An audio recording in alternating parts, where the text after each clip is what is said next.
Hi everyone, this is Shankar Pratap Singh and you are watching SPS Films on YouTube channel। तो दोस्तों आज हम बात करेंगे मरकरी जब बर्थ चार्ट के 10th हाउस में आता है तब क्या होता है। और 10th हाउस क्या है? एक्चुअली में 10th हाउस जो है वो आपका स्टेटस है, आपकी पहचान है।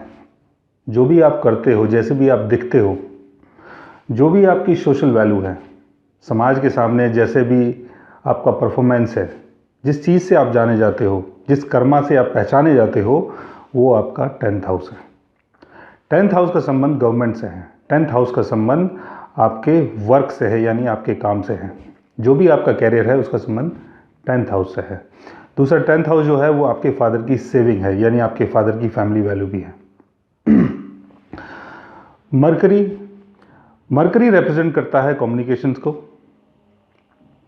सेल्स को, मार्केटिंग को, आपके वोकल टैलेंट को, आपके ब्रेन को, आपकी मेमोरी को, और जो भी आपका कैलकुलेटिव माइंड है उसका संबंध मरकरी से है। मरकरी का संबंध कैलकुलेशन से है।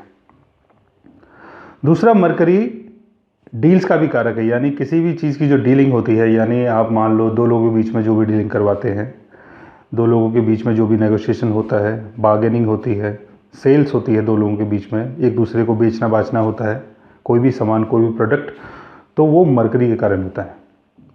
दूसरा, जैसे मैंने बताया कि 10th हाउस जो है उसका संबंध आपके कैरियर से है, और मरकरी अगर 10th हाउस में आता है तो जो आपका कैरियर होगा वो मरकरी से संबंधित हो जाएगा। अब कालपुरुष कुंडली के हिसाब से मरकरी जो है वो 3rd हाउस और 6th हाउस का लॉर्ड है, यानी 3rd हाउस की एनर्जी यानी जेमिनी, और 6th हाउस की एनर्जी यानी वर्गो, यानी मिथुन और कन्या। तो मिथुन और जो कन्या है उसका लॉर्ड है मरकरी। अब 3rd हाउस का लॉर्ड अगर 10th हाउस में अगर आता है तो वो अपने से 8th हाउस आता है। 8th हाउस आने का मतलब है कि 3rd हाउस का ट्रांसफॉर्मेशन, यानी 3rd हाउस की चीज़ों का ट्रांसफॉर्मेशन।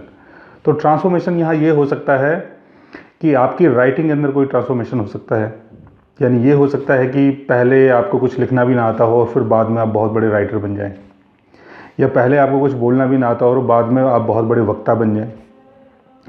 जो भी आप लिखते हैं या जो भी आप बोलेंगे वो एक सेंसेशन बन जाएगा। उसके कारण समाज में बहुत बड़ा बदलाव आ सकता है, सोसाइटी में बहुत बड़ा बदलाव आ सकता है। और दूसरा ये भी हो सकता है अगर आपकी कुंडली में कोई मैलेफिक अगर प्लैनेट्स का अगर असर है, यानी मान लो 10th हाउस में कोई एक्सीडेंटल योग है, या मरकरी के साथ किसी प्लैनेट का अगर कोई कंजक्शन अगर होता है, तो हो सकता है वोकल जो आपका वोकल पार्ट जो है उसमें भी कोई ना कोई प्रॉब्लम आ जाए। यानी हो सकता है कि जो आपकी आवाज़ है उसमें बहुत बड़ा ट्रांसफॉर्मेशन हो सकता है। दूसरा 3rd हाउस जो है वो रिप्रेजेंट करता है हमारे सिबलिंग्स को, यानी जो हमारे कजिन्स होते हैं, जो हमारे छोटे भाई बहन होते हैं, और जो लोग हमारे साथ काम करते हैं, उन सब चीज़ों का संबंध 3rd हाउस है। 3rd हाउस का संबंध आपके नेबर से है। 3rd हाउस का संबंध सेल से है, मार्केटिंग से, एडवर्टीजमेंट से है। एडमिनिस्ट्रेटिव जितनी भी चीज़ें होती हैं उन सब चीज़ों का संबंध 3rd हाउस से है। तो 3rd हाउस का लॉर्ड अगर 10th हाउस में आता है तो जो आपका कैरियर है वो 3rd हाउस की चीज़ों से जाना जाएगा। यानी आपकी जो पहचान है वो एक राइटर की हो सकती है, आपकी जो पहचान है वो एक सेल्स पर्सन की हो सकती है, आपकी पहचान एक डीलर की हो सकती है, आपकी पहचान एक बार्गेनर की हो सकती है, आपकी पहचान एक राइटर की हो सकती है, आपकी पहचान एक जर्नलिस्ट की हो सकती है। जिन चीज़ों का संबंध 3rd हाउस से है वो आपका कैरियर बन सकता है। यानी आपकी जो पहचान है, जो सोशल वैल्यू है, और जो भी आपका कैरियर है, समाज के सामने जो आपको दिखता है, यानी समाज को जो चीज़ें दिखती हैं आपके लिए, वो आपका 10th हाउस है। तो मरकरी अगर 10th हाउस में बैठता है तो जो आपका कैरियर है वो 3rd हाउस से संबंधित चीज़ों को लेकर हो सकता है। तो आप बहुत अच्छे जर्नलिस्ट हो सकते हैं, आप बहुत अच्छे राइटर हो सकते हैं, आप बहुत अच्छे कम्युनिकेटर हो सकते हैं। एडमिनिस्ट्रेटिव जो भी वर्क होगा उसमें आपका बहुत अच्छा, आपका जो कंट्रोल बहुत अच्छा होगा, यानी किसी भी चीज़ को मैनेज करना हो, किसी भी चीज़ में अगर कैलकुलेटिव चीज़ें करनी हो, किसी भी चीज़ में कैलकुलेशन करना हो, अपने काम के अंदर कोई भी कैलकुलेशन हो, तो उन चीज़ों में आपको महारत हासिल होगी। दूसरा, जैसे मैंने बताया कि 10th हाउस जो है वो आपका कैरियर है, और 10th हाउस आपकी पब्लिक ड्यूटी है, पब्लिक रोल है, और 10th हाउस का संबंध गवर्नमेंट से भी है। तो मरकरी के कारण हो सकता है कि गवर्नमेंट के किसी फील्ड में, गवर्नमेंट के किसी विभाग में आपको कोई ऐसा काम मिल जाए जो मरकरी से संबंधित हो। यानी आप एक एडमिनिस्ट्रेटिव पोजीशन में हो सकते हैं और आप एक बड़ी पोजीशन में हो सकते हैं जहां आप लोगों के ऊपर रूल करते हो, जहां आप लोगों को अपने कम्युनिकेशन के थ्रू समझाते हो, जहां आप चीज़ों को मैनेज करते हो, जहां आप लोगों को ये समझाते हो कि कौन सी चीज़ें कहां कैसे प्रोवाइड करनी है, किस चीज़ को कैसे भेजना है।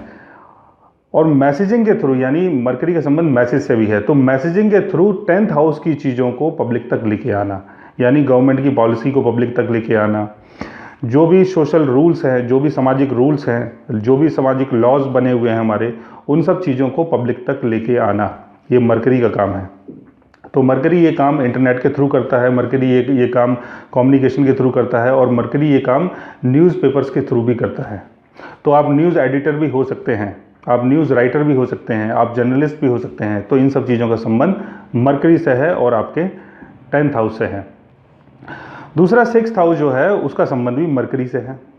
और 6th हाउस का संबंध किससे है? 6th हाउस का संबंध है आपके ब्राइबरी से, 6th हाउस का संबंध है एनिमी से, 6th हाउस का संबंध है पॉल्यूशन से, 6th हाउस का संबंध है आपके हीलिंग प्रोसेस से, यानी जो भी डिजीज़ होती है उसका संबंध भी 6th हाउस से है। तो डिजीज़ का संबंध अगर 6th हाउस से है तो हीलिंग प्रोसेस का संबंध भी 6th हाउस से होगा। तो 6th हाउस का लॉर्ड मरकरी अगर मान लो 10th हाउस में आता है तो आप बहुत अच्छे हीलर हो सकते हैं, आप बहुत अच्छे डॉक्टर हो सकते हैं। बट मरकरी की पोजीशन यहाँ पर अच्छी होनी चाहिए। मरकरी या तो अपने ऑन शाइन में हो या मरकरी यहाँ पर एक्सल्टेशन में हो, या 6th हाउस का लॉर्ड मरकरी अगर 10th हाउस में आता है तो 6th हाउस से संबंधित चीज़ों को लेके भी आपका कैरियर बन सकता है। यानी आप किसी मिनिस्ट्री सर्विस में हो सकते हैं, आप एक डॉक्टर हो सकते हैं, और आप ऐसा कोई विभाग हो आपका जहां आप काम करते हो जिसका संबंध लोन से, यानी लोन प्रोवाइड करने से, लोन देने से, तो ऐसे किसी विभाग में आप काम कर सकते हैं और आपकी जॉब हो सकती है।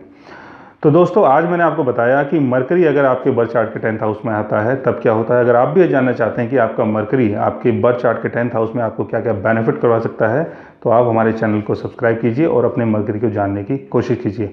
और अगर आप हमसे बात करना चाहें, हमसे कंसल्ट करना चाहें या पर्सनली हमसे मिलना चाहें तो आप हमारी वेबसाइट के थ्रू हमें मेल कर सकते हैं, मैसेज कर सकते हैं, और गाइस हमसे बात भी कर सकते हैं।